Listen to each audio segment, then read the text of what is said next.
శ్రీ మహావిష్ణువు యొక్క 4వ అవతారమే నరసింహ అవతారం.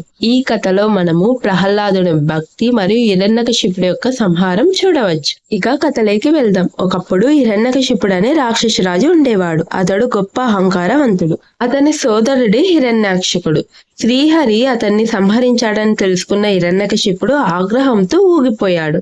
విష్ణువే నా శత్రువు, అతన్ని నేను ఓడించాలని సంకల్పించుకొని హిమాలయాలకు వెళ్లి తీవ్రమైన తపస్సు ప్రారంభించాడు.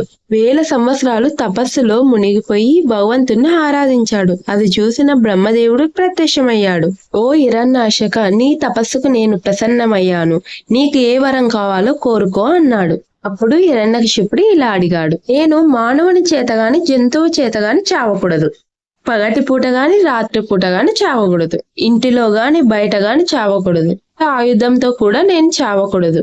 భూమి మీద గాని ఆకాశంలో కూడా నా చావు ఉండకూడదు. అప్పుడు బ్రహ్మదేవుడు నవ్వుతూ అలాగే జరుగుగాక అంటూ వరమిచ్చాడు. వరం పొందిన హిరణ్యకశిపుడు లోభంతో అహంకారంతో దేవతలపైన దండయాత్ర ప్రారంభించాడు. శ్రీ మహావిష్ణువుని నిందించేవాడు. లోకమంతా రాక్షస నియమాల అనుసారమే నడుచుకోవాలనేది అతని ఆశయం. బ్రహ్మదేవుని వరం వల్ల అతడు శక్తి పొందినప్పటికీ అతని పతనానికి దారితీసే మొదటి అడుగు అయ్యింది.